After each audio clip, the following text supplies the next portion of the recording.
Welcome to the Farm to School podcast, where you will hear stories of how you thrive and farmers prosper when we learn how to grow, cook, and eat delicious, nutritious, local foods in schools across the country. And the world. Hello, we're your hosts, Michelle Markestein. And hi, everybody. I'm Rick Sherman, and today we have an extra special guest in the studio today. Jennie. And we have Jennie Kolpak. One of my coworkers at the Oregon Department of Education is a child nutrition specialist, but that's not why we brought her on. Although specialists are cool, what they do is they go out and they review school districts, make sure they're in compliance in their national school lunch program and things like that. First of all, hello, Jennie. Hi. Hello, Rick and Michelle. Yay. So Jennie and Michelle and Jennie and I go way back, like what, almost 20 years now. Probably. Or so. At the time of this recording. Yeah. And Jennie has had a really interesting journey into where she is now. We were talking about this offline, but yeah, go ahead and say, now you're from Ireland, right? Can you tell us a little bit about that? Yes. Yep. So I grew up in Ireland, and I moved to the States when I was 19 to attend college. Mm-hmm. And at that time, Ireland was pretty economically depressed. I want to stop you right here and say she's shortchanging herself. She came over on a running scholarship. Runner. She ran cross country. Amazing. And she probably didn't want to say that and bring all this notoriety, but she was a pretty big deal as a runner. So just wanted to say that. So, well, thank you, Rick. Okay. Continue, please. That's another podcast. So anyway, the country was very economically depressed, and there wasn't a lot of employment opportunities. And there was mass immigration happening among young people. And so I had an opportunity to attend a university in the States, Radford University, on a full athletic scholarship. Oh. Okay. And so we were also talking offline about how you came over and went to college. What was your major field of study in college? Yeah, so right away as a freshman, I declared a major in nutrition. And I probably knew I wanted to study nutrition probably my junior year in high school. Why nutrition? Like what draws you to that? Well, I think initially it was as an athlete, I was really interested in the connection between nutrition and performance. So I thought initially I would end up in some kind of sports nutrition practice, and that just kind of evolved into different things over time. Like what else? Yeah, so I started my career as a clinical dietitian, and my specialty was in nutrition support, which is actually figuring out how to feed people who can't eat, people who are either acutely or very chronically ill. And that's when, if you visited someone in the hospital, you might see like a tube that's in their nasal passage, like tube feeding, or nutrition or feeding people intravenously. So I had that whole background that's like so different from what I do now. How did you get to feeding kids? Yeah, so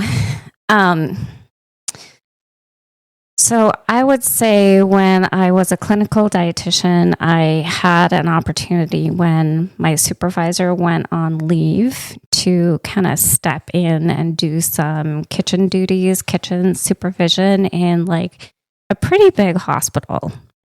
And I quickly learned that it was a whole lot of fun to feed a lot of people. And I found that I just really enjoyed that. The kitchen dance and like the kitchen energy and the creativity of it. I've never been in a big kitchen like that. What does that even mean? Oh gosh, you just, you're sending out like 400 meals in like an hour and a half. You are dealing with like special diets that you have to make sure that patients don't get foods that they shouldn't have. There's definitely a dance to it. High energy. I remember from my early days putting a cup of coffee on my desk at 5 a.m. and then coming back later, like 5 p.m, and seeing, I never took a drink out of that cup of coffee. And so sometimes it can be exhilarating. Sometimes, it can be, It can be exhausting. Really like trying to figure out how do you keep food hot from going from the kitchen to the patient's room, and you figure out in good quality, and you need to do it really fast. So is that similar to feeding kids in the school setting? Yeah. So I figured out I really like to feed a lot of people. That gave me a lot of energy. And I also figured out that I kind of wanted to move a little bit more upstream in the system. What does that mean? Because I was feeding people that, have diabetes, they have heart disease, that have a lot of comorbidities. You're trying to change their eating habits at a pretty late stage in the disease process. And I wanted to get more in on the prevention level and move upstream. And so the avenue to do that, I felt, was school nutrition. So at what point then, you're working as a clinical dietitian, figuring out people's diets at a place where... It's treatment, not prevention.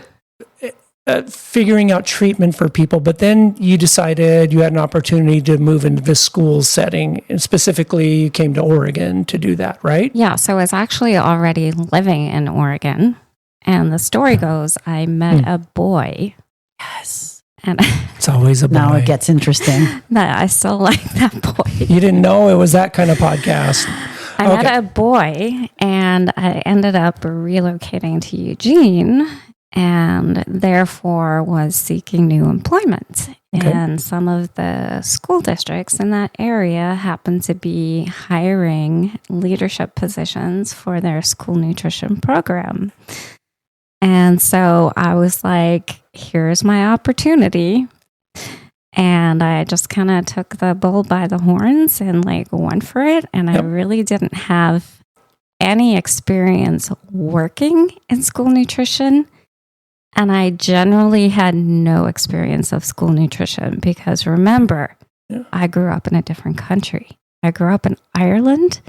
We do not have a school nutrition program in Ireland. So I came into this, I had no context of what this program was. Shock to your system. Shock to my system. Honestly, I had never been in a school cafeteria because we didn't have them in Ireland. Literally, no, there's no cafeteria. There's no shared meal. There are some boarding schools, and so they would have dining rooms. That's very different. But it definitely wasn't, wasn't typical. So what happened next? Tell us, how did you navigate that minefield then?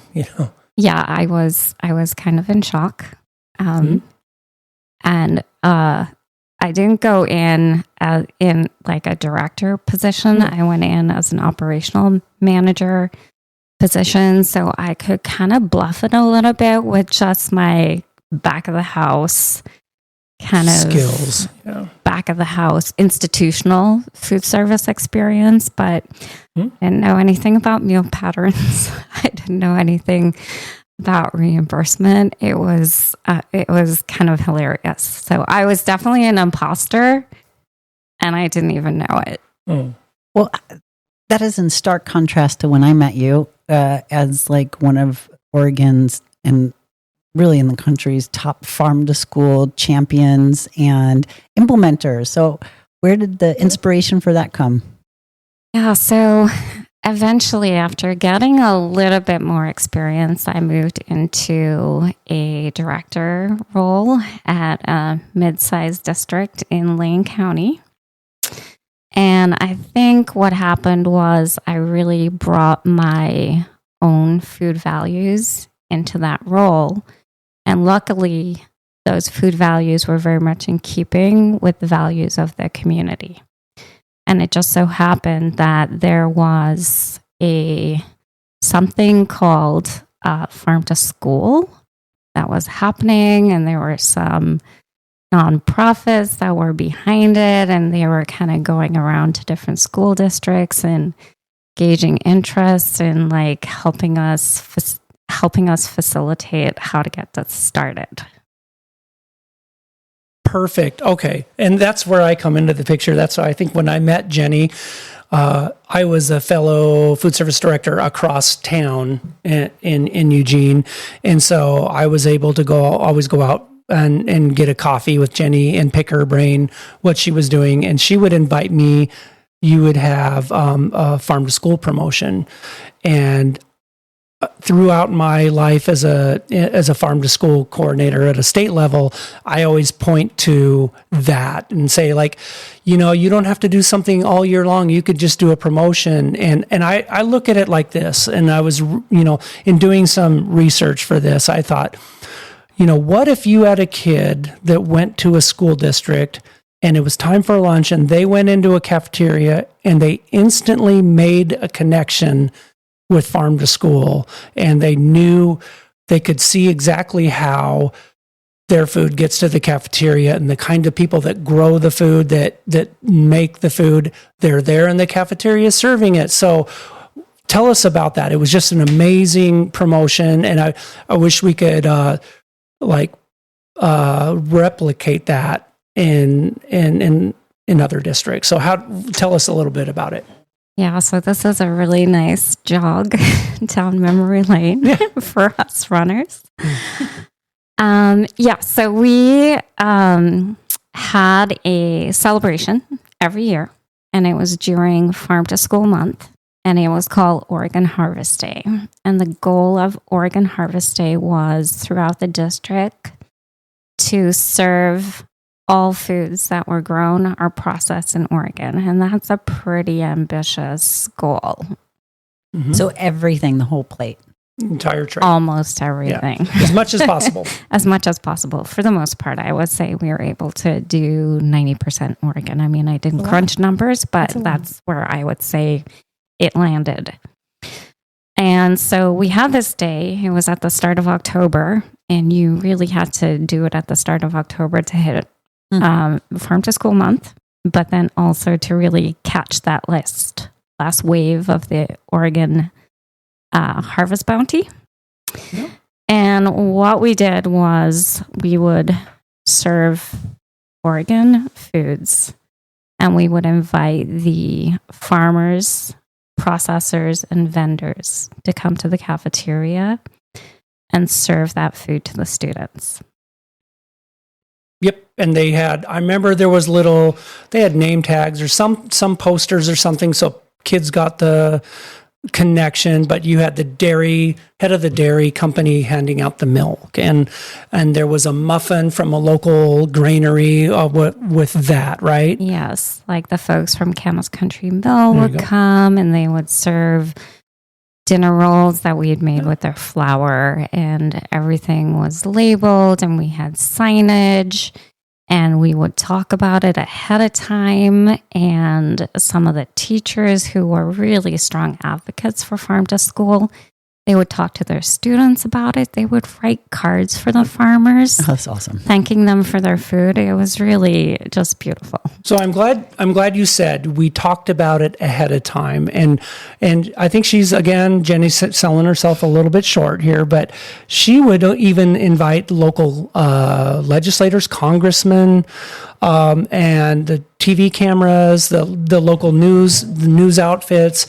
And it's one thing if you do a farm to school promotion, but if you don't tell your story, you're doing yourself a disservice, I always say. So that was a good example of that. That was a good example, and I really can't take credit for that. That was really our public relations officer. Oh, yeah. His name was Pat McGilvery, and so he was really good about promoting that kind of thing and creating that kind of positivity.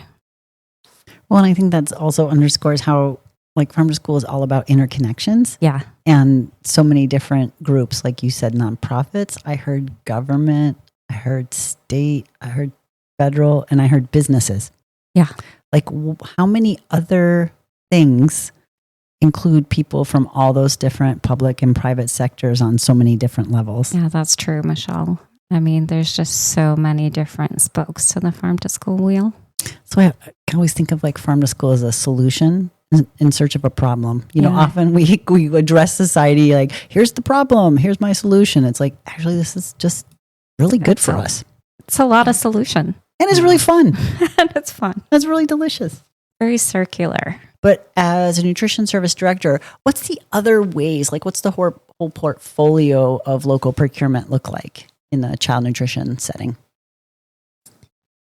Yeah, so I think there's a lot of school districts out there that think they can't do it.